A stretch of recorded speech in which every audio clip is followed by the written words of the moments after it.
get started?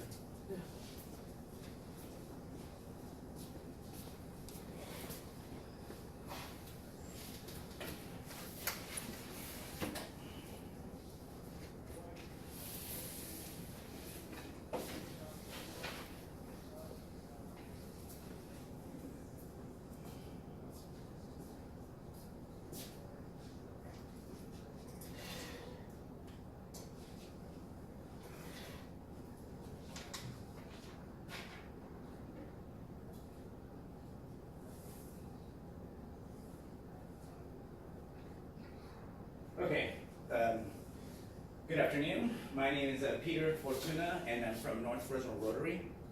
I'm one of the chairs for social media in the district, and this is what I'm calling a recipe to kick up your social media posts and to share your information online.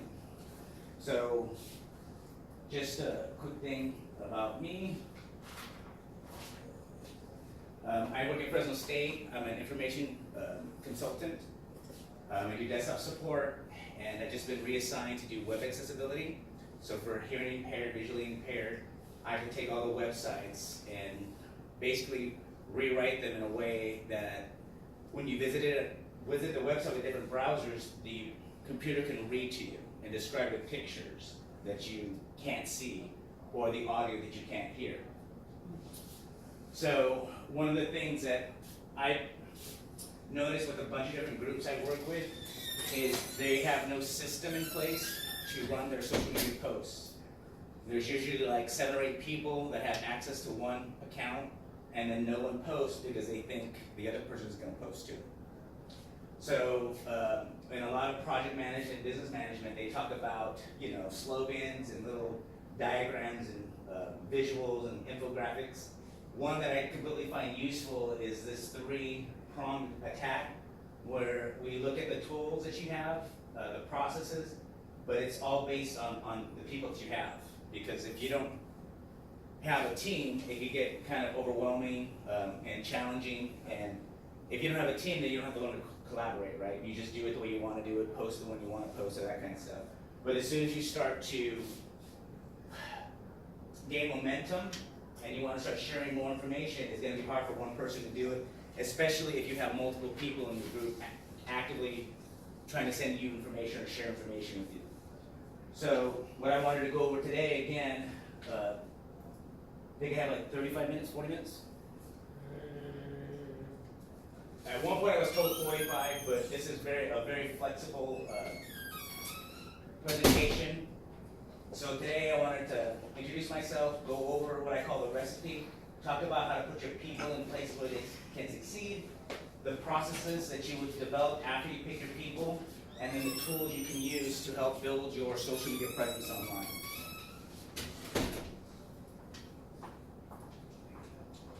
So as far as the people, one of the things that you're going to have a challenge with is getting people motivated to do social media, especially because of the, if you're not a digital native, it's very challenging to get people to jump on the social media. Because they haven't used it, they don't necessarily see a benefit to adopting it. But all the stats, all the research shows if you're not online, especially on social media, you're going to have a hard time continuing your groups or your clubs, right? Because we'll age out. So when you start to form your team, I would recommend that you follow this approach where you form your team, you start to collaborate, you develop a culture and processes, and then you get to the point where you actually can, what's called, be performing. Let's just go over them really quick, right? So when we talk about team building, you might want to have multiple people, right? At least have an editor. There's a lot of clubs that have like an army of one. There's only one person doing all the social media.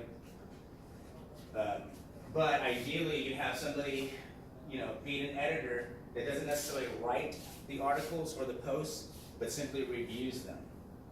One of the challenges is if you write it and read it, especially the day of, you're going to put all these mistakes in there. You're going to read things that aren't there, see things that you should be there, and it's just going to get really convoluted. ideally, you'd have a person for each social media platform, or you would assign somebody to post to them for you, right? But if you're gonna have, and it may be the case in your group, that you're the only person doing this, right? I'm talking about what we really wanna get to the stage of is becoming a leader, training the next leader, and then that leader training the next leader, right? Because if you just train one leader and that leader can't train the next person, it's one generation and then it's done, right? So, I've had trouble with the team building, with interns, with members of the Rotary, with even the community. This is not about team building, but it actually is foundational, so I would definitely spend time doing the Rotary method, right? Not just doing a general announcement in the club, but specifically asking talented members that are in related vocations to help you with your projects or your social media posts. I have had almost zero luck every time I do a general announcement. When I typically approach a person, then they say yes. We'll talk about a publishing calendar later, but one of the things too is when you start approaching people to join your teams or your committees, is don't overwhelm them, right? Just start off with the basic stuff and try to make it as fun as you can. And then also, I'd also cross-promote, right? So ask if they have a handle on LinkedIn or a business account, right? So my idea is so that you write like, by Peter Fortuna, and then your Facebook or your website or your dry cleaning or whatever, to build momentum and show your vocational skills along with the Rotary stuff, right? Because I think you'll get more buy-in and investment if you can promote their companies or their skills. Again, this is the hardest part, right? That's what we're kind of starting off first. Everything you build off of this is basically off of your team. So once you pick your team, try to remain positive and polite, because a lot of your members might get anxious, especially with IT. It's completely nerve-wracking to do IT stuff. Like right now, thank God Mark had the adapter, right? I had an adapter, didn't work. I usually carry 2 phones, right? Because one phone doesn't work. Today, I was worried about not having internet, right? So I brought 2 phones. The internet here works, but because it's a school, it's blocking the social media sites. So earlier when I was in the other room, the big room, yeah, this is why it's so nerve-wracking, right? And you just gotta get over it, because until you get used to failing, and you're gonna fail. You're gonna be up there, the mic's not gonna work, or your video camera's not gonna work, or here, I'm doing a social media presentation and I can't easily get to the social media sites. So when you go and you do conventions or you hold your clubs, you may want to visit the site first to see what they have, right, in the presentation, so that when you're doing your social media, you can actually connect to the internet and do it. I have a form over here, right, that's in the front of the login, and it has our social media links and everything on there, right? So while the event's been going on, if you go right now to Rotary District 5230 online, you'll already see about 50 pictures up there, a couple of videos that are slowly loading because the internet's so bad here. But that's the general idea, is even me that I do it at work, I still get nervous, I still get excited, I still break into a sweat when I have to present, because I know how technology and social media is, right? Ideally, what you really want is to reduce this stress, and so when we get to the tools in the process section, we'll show you how to reduce the stress for yourself and the team. The last 2 stages of your team forming are called norming and performing. So now norming is where you get over the conflicts, right? A lot of times people love Rotary and they become personally invested in like the website or the bulletin or taking pictures or being the greeter, right? And if you start doing this stuff, you're gonna open up collaboration, so you're gonna have to get over the silos, you know, the egos and that kind of stuff that develop, right? A lot of us are business owners, a lot of you guys are successful, and to learn new things and then to have to collaborate with other people to learn new things can be very challenging. So Again, if you're an army of one, not that big of a deal, but if you're 2 or 3 or more, you're gonna go through these phases. And then the last one, I think very key, is that you respect the authority of the club president and who they put in charge of the different accounts. And not to challenge that, but to work with them, the district level and even the higher the zone levels. Because again, it can become problematic if you don't start to create a structure and a culture as you're developing your team. Which we really want to get to, and I have done this very few times, right? I get to the performing part. It's where it's almost autopilot, right? Somebody leaves the club, a new officer comes in, the email addresses get changed over, no problem. The passwords get sent over, no problem. There's the bulletin on a regular post, no problem, right? That's where it's performing. Most of the time, groups don't get here, okay? So if you have that challenge, you just gotta keep plugging away, and hopefully over time, you can get to the performing stage. It's very, very challenging to get to that stage, especially with IT stuff. And then you're doing what's called like cross-functional teams. You're gonna be working with all the different avenues of service. You might be working with the district or zones, different leadership, different styles, right? So to develop a culture at that level is even harder. So as you start to get to this stage, in theory, it should get easier to delegate. Hey, we have an event at Monterey, go down there, do social media stuff. Your club sends you, or hey, we're having a weekly meeting. You show up and you take your pictures. You don't have to worry about the reporter who's going to document the event and do the details, right? You're not going to be worried about the picture that you took and send it to your club, because whoever you send it to is going to post it for you. That's where you want to get. Very few people, very few companies get here. Most of them are a constant state of chaos, which is normal. Enjoy the ride, that's all I can say. So this is, again, probably the hardest part, is getting the people together and organized. The next stuff is almost the easier stuff because it's tools, right? There's no talking back, right? You might get mad at your device, you might get upset, you might cuss it out or whatever, but it's not gonna, give you lip back or push you back, right? When you get to the tools, what everyone always thinks about is just the social media platform accounts. That's like step one, right? You can have all the accounts you want, but if you don't have a process to support it, it's gonna get frustrating, right? If you're doing it by yourself, these other bubbles here are, again, not so challenging because you're doing everything. But if you're working with teams, 2 or more, 3 people, these other types of tools you're gonna wanna look at. And they're called collaboration software, right? We all know the term, I think, social media. It's traditional platforms, right? Facebook, Instagram, LinkedIn, Twitter, and YouTube, right? You can basically make a club account with those 4 platforms, or 5 platforms. LinkedIn recently, last couple of years, started doing similar things like Facebook and doing LinkedIn pages for businesses.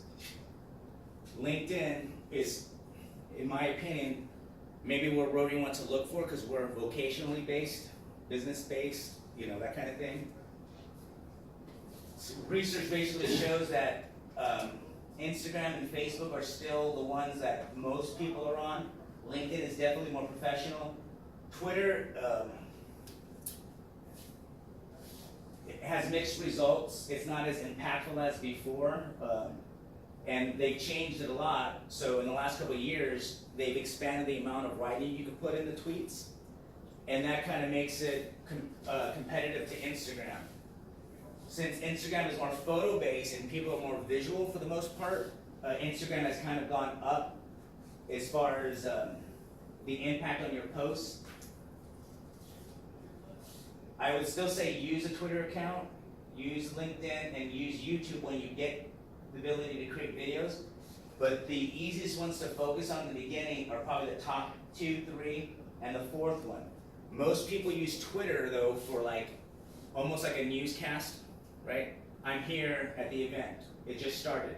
Now the speaker's up. Now they're doing Pledge of Allegiance. Now they're going to sing. It's almost kind of like a news reporting thing. Whereas Instagram, again, is more visuals. They have now what's called stories.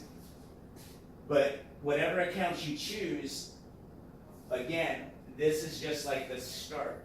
Does everyone have all these accounts, or at least one of them? And which ones are you finding that you're getting the most return for your posts? Do you guys know how to do analytics on your posts? Okay. So these are way more advanced, so let's keep to the basics then. So right now, the Facebook account, one thing that I definitely want to show you guys because is basically how to invite or share your events with the district so that your events show up on the district event page.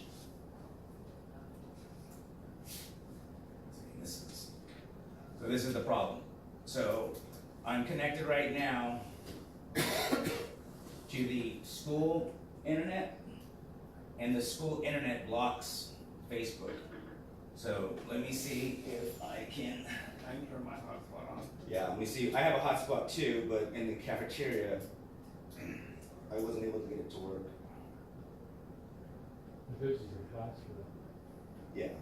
Well, it's because of the cell towers, and so my cell tower wasn't strong here. Well, I thought they just wanted to concentrate on studying. No, they do. And if I wanted to get all fancy, I would talk about setting the VPN and going around that, but I don't want to expose my.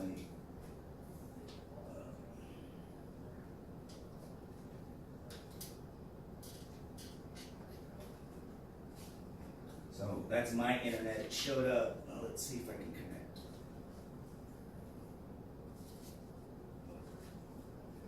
Wave does not take wave.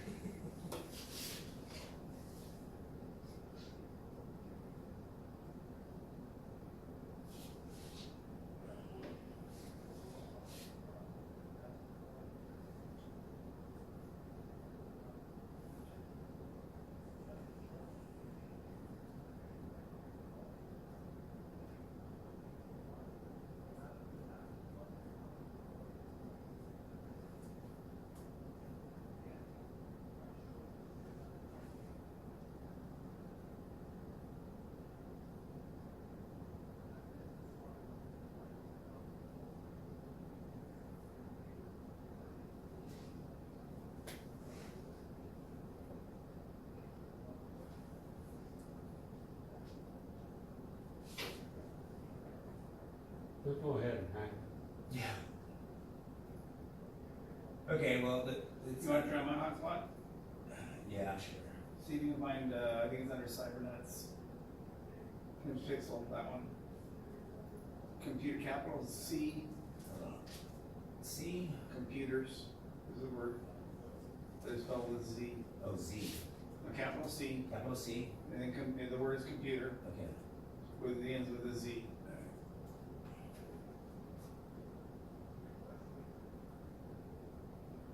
Yay. Okay, so this is one of the standard platforms for Facebook. This is my personal account, right? You have to log in, you have to have a personal Facebook account, but that's not really what you want to do. You don't want to create a profile for your Rotary club. You want to create a Facebook page for your Rotary club. Does everyone have a Facebook page? Mm-hmm. Okay. So that's the Facebook page.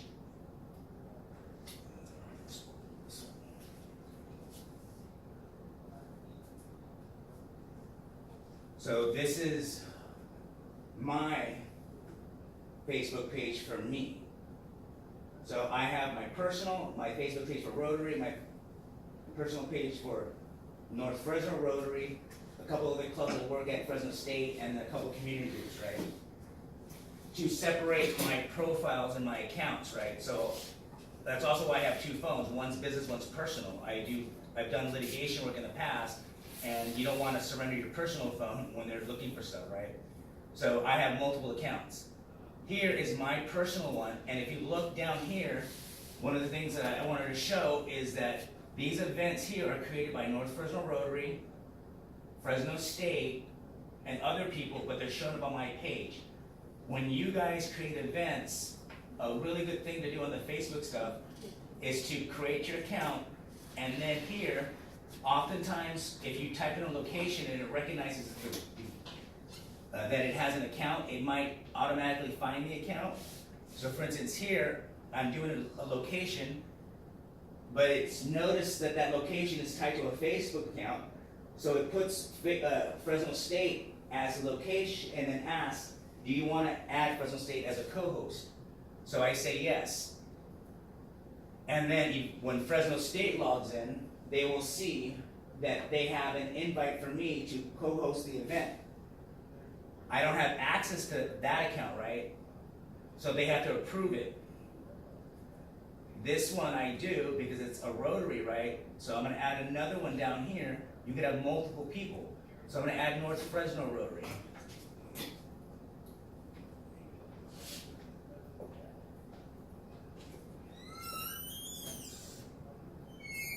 And this alone will increase your impact on your post because now it's getting shared on two different pages.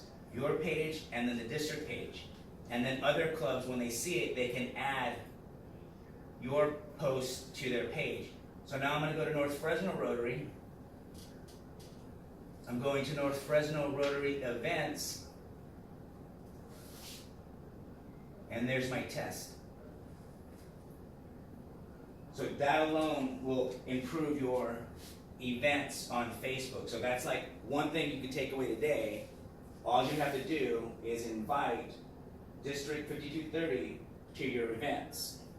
And now every Rotary Club that likes our page will be able to see it, right? So for instance, at Fresno State, I have one post have 3,000 impressions. That means 3,000 people not just browsed over, but they sat down and watched this video, right? The highest one on District 5230, I think it's 837, but that was like checked like 2 weeks ago. So chances are it's over 1,000 views already. Did you have a question? No? Yeah.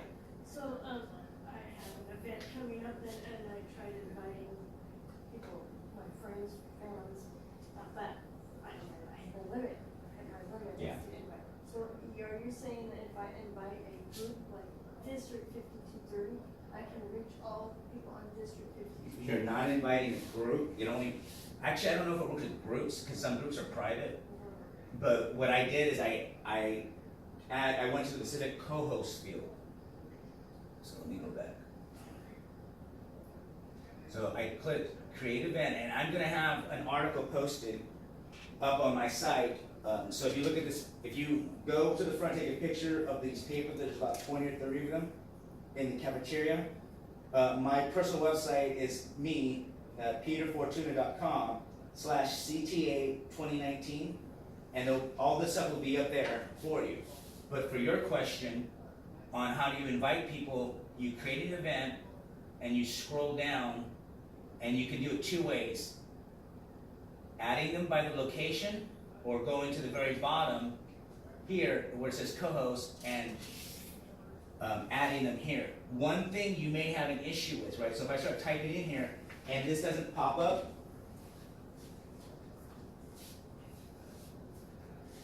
so that doesn't pop up, the Rotary District 5230, it's because you didn't like Rotary District 5230. So before you get to this stage, you have to like the page, okay? So you could have like 50 District 50, so if we have 4,000 people, fans or whatever on the District 5230, if I put them as a co-host, then all those 4,000 people on the District 5230 We'll see it will see it. if they have their stay.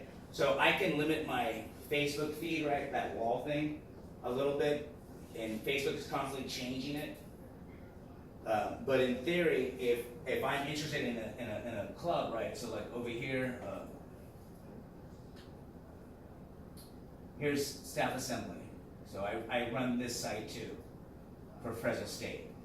If I'm me, John Doe, and I want to know what's happening at Fresno State, I like the page, and then I would just go down here to the events, and that's how they would see it. You're not specifically sending an invite to the district members. You're sending it, you're basically posting a picture, but not even just a picture because it's pinned to the event wall. So it's pinned here, but there's different groups. So, right, that's Fresno State, that's Staff Assembly. There's probably Meet Your Mentors in here somewhere. The library, right? Those are State Mark Center. These are the locations, but they also have Facebook accounts. So see how I liked it? Okay. So that's one way of dramatically improving or using Facebook that you can take away today. Instagram. Instagram's kind of picked up a lot of momentum in the last few years, and it's a powerful platform. Depending on, well, your device now can support multiple accounts, right? So when you log into Instagram, you can have multiple users on your phones. One thing that's challenging that a lot of people get frustrated with Instagram is that they don't want you to use your desktop. So why? Because they want the average person to feel comfortable taking pictures and not having to compete with cameras like that or professionals. So they want you to take it with your cell phone, that kind of stuff. There's workarounds, right, to doing it. So ideally what I would love to do is download my pictures on my desktop, use a photo editor to clean them up, and then post them up. I can do that, but I have to do 2 extra steps. I have to basically sync my phone, edit them, put them back in my phone, and upload them. Or I can use questionable apps, which I don't like to use because they access my account, and who knows who made them. I am already fearful enough using apps on my cell phone. I don't want to use an unknown app on my desktop with all my other stuff on it. But now what they recommend is not just posting to your wall, but using the stories. And I don't have the ability to, my dock camera broke, or I would have this little thing here I could show you on the screen.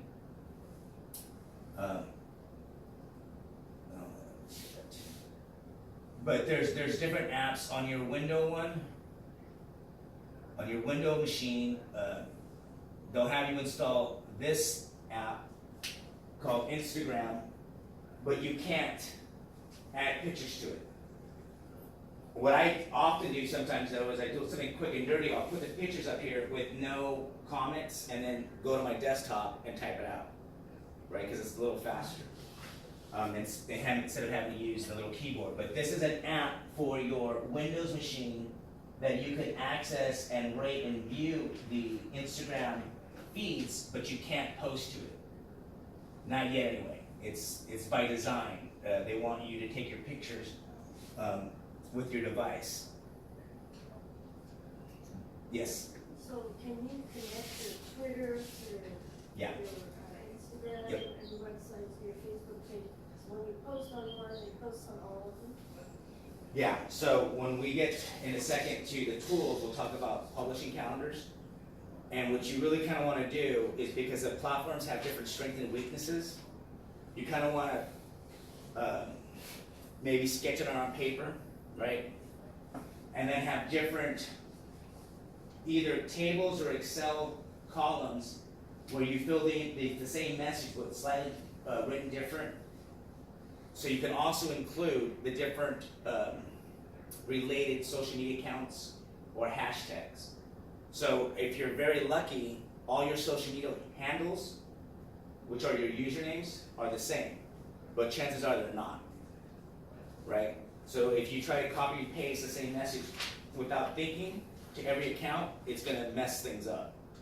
Because they're gonna look for an account that's not there, they're gonna, you know what I mean? So you have to, when we get to the tools, you'll see why.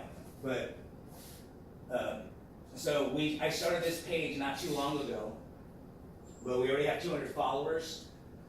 So again, Instagram grew faster than the Facebook. I took over Facebook and it had like 140 something, I think. Now we almost have 900, but this is a relatively new account and it already has 200 because most people are using Instagram and Facebook but most people don't like liking pages on Facebook because it floods their wall. That's one of the biggest complaints. And then if you start posting too much or wrong times, they set the settings so that they don't see your posts. Right? So it's not even just post. If you do that, you become a nag, right? Because if I'm sitting down at 6 o'clock and all of a sudden I see 15 of your posts at once, you took over my wall, and most people, especially the younger ones, get very upset with that. It's psychological, I don't know why, but that's what the setters are showing, right? So that's why they seem to like Instagram, and then Instagram also has the ability to do what are called Instagram stories, and they love those because those are 1-minute videos. Or have you heard of Boomerang? Yeah. So those are short videos. So here's the thing about the stories on Instagram. It basically allows you, once you start to use these stories, you can then put highlights, almost like commercials across the top. What's the story? A story is just a post, but it lasts only for a certain amount of time. So it builds, there's so much psychology in all this software. So like if you study game psychology, the bells, the whistles, the colors, they program people who play the games to want to click buttons.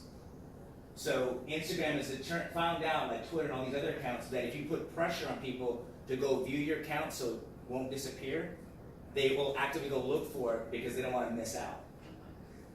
And that's the Instagram story, and there's something similar to Twitter, and it does work. So across the top, you'll see on your apps right here an Instagram story profile on the app. I'm online, so it looks different. This is a mobile application. They really want you to use your cell phone and not the desktop. That is a business choice. There's no reason for them to do it that way, other than that's what they want to do. But again, using the stories applies pressure for them to view it, and it kicks up your what's called your impressions, your impact, your analytics on your social media sites. So LinkedIn just came out with some features that are very similar.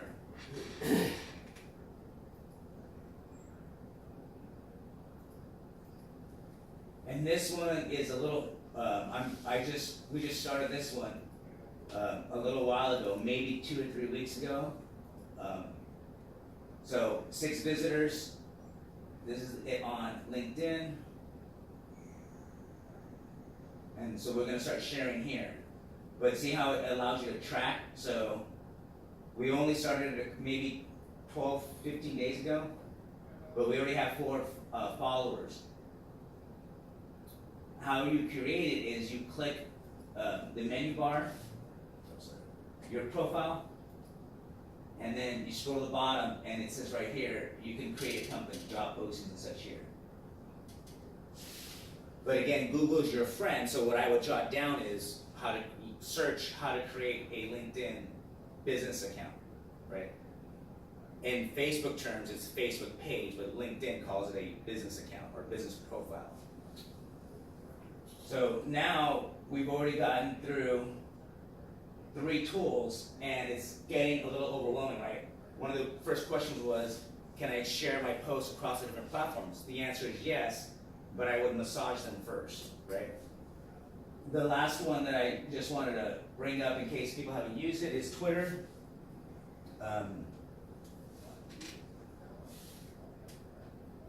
Mine right here, so I've had this one for a while, but I don't push it because when I'm at the event, I'm taking the pictures. When we get to the publishing calendar, I'll show you how I should do it, but I don't, right? Because I'm an army of one and I don't have the time to do it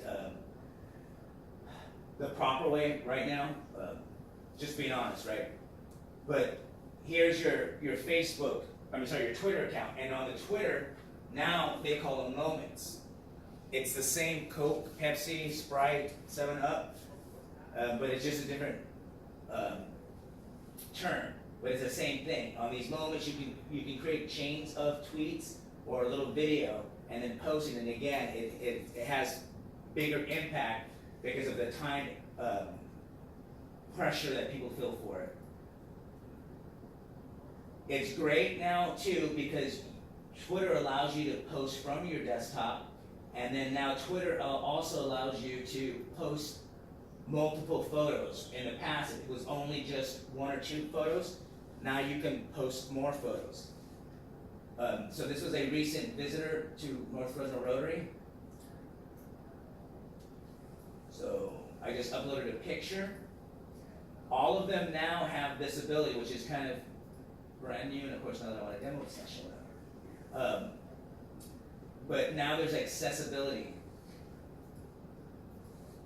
So what I'm looking for, it should pop up this little box, right? And you click on it, and it allows you to do a description of the picture, which allows Rotary to basically even increase their impact, because now you're getting visually impaired people. I'm going to add another photo to see what pops up. It might be because it's an additional level of code, so it might be the slow internet connection's not letting it pop up. But right here, it would also say, do you want to add a description for the photos? And that's where you can click in and add, again, a helpful post for visually impaired people. All the platforms have it now. So, see right here? That's what Twitter should do. And so I personally want Rotary to start to create accessibility for everyone. I don't know if you just saw, but our ice rink in Fresno is just getting sued right now because they had birthday parties, and 2 different parties, and both parties had wheelchair-bound children, and the ice rink wouldn't let them go on the ice to participate in the birthday event. So they forced them to remain on the carpeted area, and now that ice rink is getting sued by 2 different groups.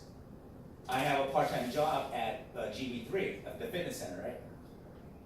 If you go to GB3 now, you'll see all of these accessibility signs. And if you go in, you'll notice that he's changed a lot of the equipment and the desks to allow for accessibility, because he got in trouble too, right? So this is growing, and eventually anyone that gets federal or state money, you'll have to have accessibility. That's why Twitter, Facebook, Instagram, LinkedIn built in this feature now, because everyone's gonna get in trouble. The internet, social media is almost becoming like necessary to participate in today's society. Good or bad, I'm not gonna get into that, but that's why this is here. But it's a good thing for us because it increases our reach. So Facebook and Twitter you can use on your mobile and desktop, and there's different apps for iPhone and Android. Again, I'll give you a little list on that link that you can get later of the different tools you may want to look at. Okay, so now we talked about those kind of tools as far as the platforms. YouTube is a great one, but it requires more work, I think, because creating a video, like a minute video, you're talking about, if you're doing it right, at least an hour of like work, at least. And then if you're gonna do the accessibility, where you make it captioning, you're talking about 2, maybe 3 hours.